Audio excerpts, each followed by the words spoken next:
Hindenburg की report के बाद ये जो अडानी का खेला चल रहा है, इसकी सच्चाई क्या है? ये जो खेला जिस तरह से दिखाया जा रहा है, ये इस तरह से है नहीं।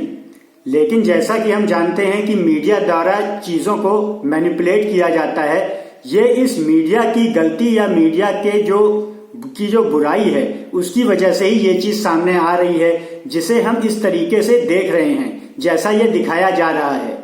अभी भी कोई भी मीडिया इसके सच्चाई की बात नहीं कर रहा है, क्योंकि उनकी आदतें फेक न्यूज़ फैलाने में, दलाली करने में, इन सब चीज़ों में हैं। वो सही चीज़ जानते नहीं हैं, रिसर्च करते नहीं हैं, और अगर वो कर भी लें तो उनमें इतनी काबिलियत नहीं है कि उसको लॉजिकली अरेंज करके उस डेटा को जो उन्हें रिसर्च से मिल सकता है उसे एक इंफॉर्मेशन बना सकें। इसलिए ये सही जानकारी लोगों तक पहुंच नहीं पा रही है। लेकिन अगर देखेंगे तो ये सामने है, जैसा है जहां है के आधार पे आपको अब ये बिल्कुल सच्चाई बताई जाएगी, जिसके बाद और कोई फालतू की जो चीजें मीडिया में बहुत लंबा ड्रामा चलेगा उस पर ध्यान देने की भी जरूरत नहीं है। वास्तव में ये जो हो रहा है कि ये जो हिंडनबर्ग ने जो इल्जाम लगाया है अडानी के ऊपर, ये कोई नई बात नहीं है। ये ओरिजिन से, यानी शुरू से ही जब से बिजनेस लोग करते हैं तब से ऐसा चल रहा है। ये कोई नई बात नहीं है।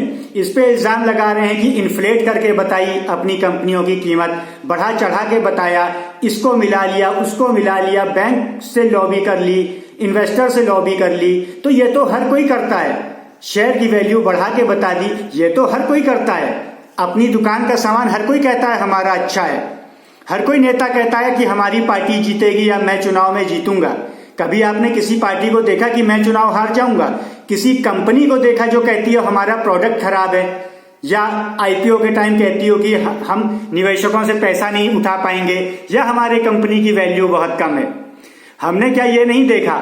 अभी पेटीएम का आईपीओ हुआ था, अभी जोमेटो का आईपीओ हुआ था, सबकी इन्फ्लेट करके कीमतें बता रहे थे। कोई अपनी कीमतें कम नहीं बताता। ऐसे तो वो पैसे कभी उठा ही नहीं पाएगा मार्केट से, और मार्केट चल भी नहीं पाएगी। मार्केट चलती है मैनिपुलेशन से। ये उसका धर्म है। आपको मैनिपुलेट करना पड़ेगा, बिना मैनिपुलेट किए हुए काम नहीं चल सकता। इस बात को समझें। ये ओरिजिन से, शुरू से जब से बिजनेस शुरू हुए हैं तब से ऐसा ही है।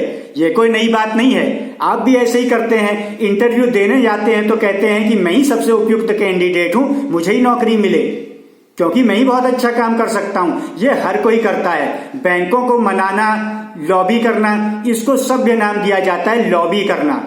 हालांकि होती है वो रिश्वतखोरी। पार्लियामेंट में भी लॉबी करते हैं, प्रेशर ग्रुप्स होते हैं। ये तो सभी जानते हैं कि प्रेशर ग्रुप्स होते हैं, सांसदों को पैसा दिया जाता है तब वो काम करते हैं। लोकतंत्र में है ही है गंदगी। राजतंत्र होता तब दुनिया अच्छी चलती। तो ये जो चीजें हमेशा होती हैं वही वो बता रहा है। अभी फर्क सिर्फ इतना है कि वो उसके बारे में इस तरह से बता रहा है कि ये घोटाला है, बुराई है, इस तरह से नरेशन दे रहा है, कह रहा है कि बुराई है, गंदगी है, खराबी है। अगर ऐसे कहा जाए तो सबके लिए यही चीजें कही जा सकती हैं। बस फर्क सिर्फ इतना है, उनके लिए कह नहीं रहे। क्योंकि कह नहीं रहे हैं उनके लिए, तो इस नजरिए से उनको देखा नहीं जा रहा है। उनके शेयरों की कीमतें गिर नहीं रही हैं। हालांकि मैं ये भी नहीं कह रहा हूं कि अडानी अच्छा है। अडानी उन सब में से सेम है। अडानी और बाकी तो बिजनेसमैन भी हैं, एंटरप्रेन्योर्स भी हैं, लेकिन ये एंटरप्रेन्योर नहीं है, ये दलाल है। अडानी एक दलाल है। ये सिर्फ सरकार से दलाली करके ही कायम है। इसमें इतनी क्षमता नहीं है कि एक नॉर्मल एंटरप्रेन्योर, जो सरकार अगर इसका स्पेशल साथ जो दे रही है ना दे, तो ये कुछ भी नहीं है। जैसे साइकिल में बेचता था, फेरी लगाता था, उसी लायक है ये, उससे ज्यादा नहीं है। मेरा आकलन यही कहता है। और ये तो चलो हम ये समझ गए कि ये इस तरह की बातें हैं, लेकिन हम ये भी जान लें कि अगर अडानी ऐसा कर रहा है तो अडानी या किसी और अमीर की बात नहीं है। हर अमीर ऐसा करता है। जो भी कोई व्यक्ति अमीर है, आज पहले गरीब था, गरीब से ही हर कोई व्यक्ति अमीर बना है। अडानी ने भी फेरी लगाई है, वो एक फेरी वाला है। और कोई भी गरीब भी ऐसे ही करता है, अमीर हो जाएगा, कॉर्पोरेट सेक्टर में पहुंचेगा तो इसी तरह की हरकतें करेगा, क्योंकि वो चलती इसी तरीके से है और कोई तरीका ही नहीं होता है। तो अगर नहीं चलेगा, वो खत्म हो जाएगा, गायब हो जाएगा मार्केट से। तो कोई अपनी मौत नहीं चाहता अपनी मार्केट में, अपने करियर में, अपने बिजनेस धंधे में, इसलिए वो ऐसा ही करेगा। और जो आज बहुत गरीब है, महागरीब है, महानी परम गरीब है, वो भी अगर अमीर बनेगा, वो भी कॉर्पोरेट सेक्टर में आएगा। करना उसने यही है, हर हाल में करना है, क्योंकि उस मार्केट का धर्म ही यही है कि ऐसे ही करो। तो इसमें कोई नई बात नहीं है। आप एक से आखिरी तक चीजें देख लें, सब लोग ऐसे ही कर रहे हैं। पेटीएम को भी घोटाला कहा गया रिपोर्टेडली, और स्विगी नहीं, जोमेटो को भी घोटाला कहा गया, और बाकी स्विगी को भी कह ही रहे हैं, हर एक को कह रहे हैं, किसी को छोड़ा नहीं है। तो वो तो जो है, लेकिन इस तरह से अटैक नहीं हुए थे, इस तरह से उसको स्कैम करके बताया नहीं जा रहा था। जब आईपीओ हो गया उसके बाद कुछ लोगों ने कहना शुरू किया हल्का फुल्का, वो भी मार्केट के अन्य लोग कह रहे थे, ना कि कोई ऐसे कैंपेन चला के कोई रिसर्च फर्म पहले से कह रही हो कि आईपीओ हो ही ना पाए। तो यहां पे इसका आईपीओ हो रहा था, और अडानी ने अभी 2-3 घंटे पहले अपना वक्तव्य जारी किया है, और उसने कहा है कि मैं अब वो आईपीओ नहीं करूंगा, आईपीओ नहीं, वो एफपीओ था, तो फॉलो अप पब्लिक ऑफर, उसको अब जो है मैं विड्रॉ कर रहा हूं। उसने खैर विड्रॉ भी कर लिया। और आप एक चीज और ये जाने कि ये जो साइकोलॉजिकल मैनिपुलेशन है, ये कोई पहली बार नहीं है, हर क्षेत्र में होता है। सबसे बड़ी चीज, जैसे आप ओशो को कहते हैं बहुत ज्ञानी था, बहुत धर्मात्मा था, बहुत, उसको समझ नहीं सकते। अरे जब समझ ही नहीं सकते तो समझ कैसे गए कि वो बहुत काबिल था? और जबकि आप देखो तो समझने ना समझने लायक कोई चीज नहीं है। अगर आप उसका अध्ययन करोगे, देखोगे, मैंने वीडियोस उसके भी बनाए हैं, कमेंट सेक्शन में नीचे पिन करके मैंने लिंक रखा है। एक छोटी सी एक वीडियो बुक है, आप देख लें उसने क्या क्या ज्ञान दिया है, और उसका विश्लेषण भी जान लें, खुद ही आप जान जाएंगे। उसके बाद कहने सुनने की जरूरत नहीं। फिर आप समझें, जो दुनिया भर के सारे बाबे ओशो जैसे बाबा के पीछे लगे हैं कि हम वैसे बने, क्यों? क्योंकि वो धन उगाना चाहते हैं उसकी तरफ मूर्ख बना के। वो असली बाबे कोई नहीं है, उसका अलग मैं खुलासा करूंगा। अब इसके बारे में एक और चीज जाने, इसी चीज के बारे में राजीव मल्होत्रा जी, जिन्होंने किताब लिखी स्नेक्स इन द गंगा, उन्होंने भी बताया हार्वर्ड यही कर रहा है। तो हार्वर्ड क्या करता है? ब्लैकमेल करता है, लोग उसे डोनेशन देते हैं। जो बड़ा पैसा देते हैं उनके लिए काम करता है, छोटे पैसे वालों से ही डोनेशन लेके उनके ही देशों के खिलाफ।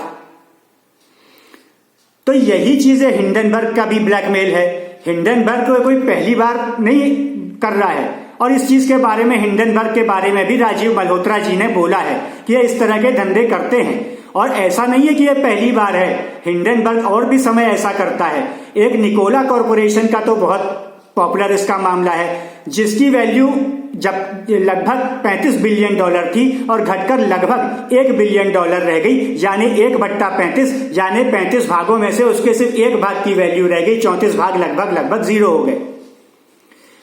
ऐसा ही एक कैंपेन बिल गेट्स के खिलाफ चलाया गया, जो कि उसी के इन्वेस्टर्स ने चलाया, उसी के कंपनी में जो इन्वेस्टर्स थे उन्होंने ही चलाया, जिसका नाम था पीपल बिफोर प्रॉफिट।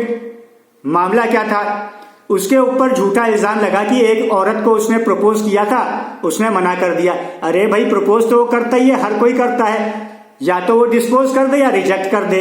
रिजेक्ट कर दे तो चुप हो जाओ। यही तो बिल गेट्स ने किया, और उसका कैंपेन इंडिया में भी चलाया। सुधीर चौधरी जो डीएनए वाला है, आप देखें, वो कह रहा है कि अगर मान गई तो ठीक, नहीं मानी तो कह दिया अब तुम इसको भूल जाओ। उसको कहने का नरेशन देखिए, वही ये वाली बात भी वही है कि कहने का नरेशन है कि ये घोटाला है, बाकी सब भी यही करते हैं। उसमें भी यही है कि सब प्रपोज करते हैं, जबकि लोग तो पीछे लगे रहते हैं। बिल गेट्स ने तो साफ कह दिया, अब इसे भूल जाओ, बात खत्म हो गई। इससे अच्छी बात और क्या हो सकती है? उसने कौन सा छेड़ा, कौन सी बदतमीजी की?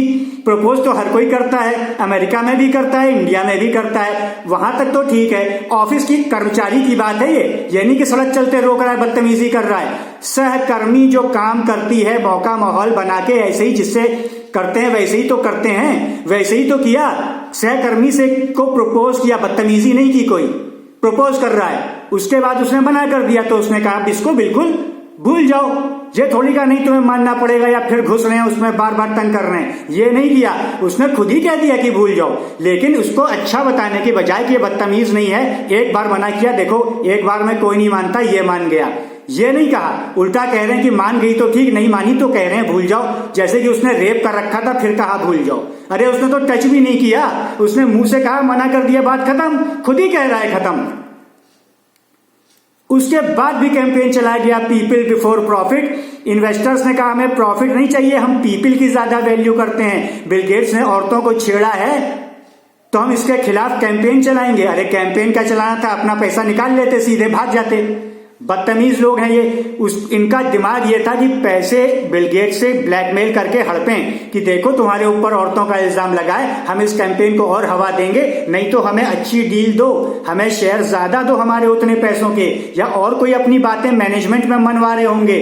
कोई ऐसी चीज जो बिल गेट्स से करानी होगी वो इन्वेस्टर्स ने एक कैंपेन चला के करवा ली।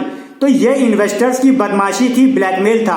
तो इस तरह के कॉर्पोरेट वर्ल्ड में बहुत ब्लैकमेल होते हैं। जनता को ये सब पता नहीं होता, जनता फंस जाती है क्योंकि अडानी से चिढ़ते हैं, क्योंकि मीडिया कैंपेन ऐसा चलाता है। बात सच भी है कि सरकार उनकी मदद करती है, गलत नहीं है। अडानी तो दलाल है, बिजनेस तो कर भी नहीं सकता था, लेकिन यही फायदा टाटा, बिरला, अंबानी और अडानी सभी उठा रहे हैं, तो बाकी सब भी उठा रहे हैं। अगर ना उठाएं तो काम होगा ही नहीं।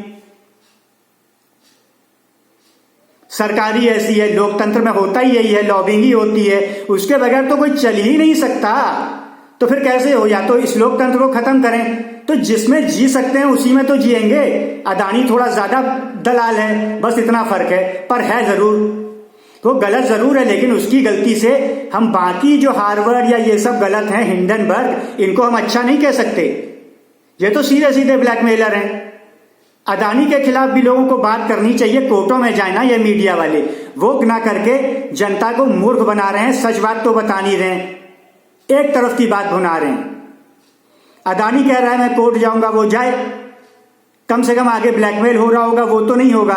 और अडानी गलत हुआ तो कोर्ट में साबित हो जाएगा, अडानी भी ज्यादा गलत नहीं कर पाएंगे, ये तो सबसे अच्छी बात है। तो कोर्ट फैसला करे, कोर्ट को सब चीजें पता चलती रहेंगी, क्योंकि दोनों पक्ष मजबूत हैं, दोनों एक दूसरे का खुलासा करेंगे, जनता को फायदा हो जाएगा। और कोर्ट को मूर्ख बनाना उतना आसान नहीं है जैसे मीडिया वाले बनाते हैं, क्योंकि कोर्ट में ये मीडिया भी नहीं चलेगा, वहां औकात में रहते हैं। तो सच बात कोर्ट में आ जाएगी और बाकी फिर जनता में भी आ जाएगी, कोर्ट के जरिए क्या फैसला हुआ तो सब लोग जान जाएंगे। तो सच जानने के लिए इस वीडियो को ज्यादा से ज्यादा शेयर करें, जिससे कि सच बातें लोगों तक पहुंचें, गलत से बचें। और इस वीडियो को सब्सक्राइब करें और बेल आइकन दबाना बिल्कुल भी ना भूलें।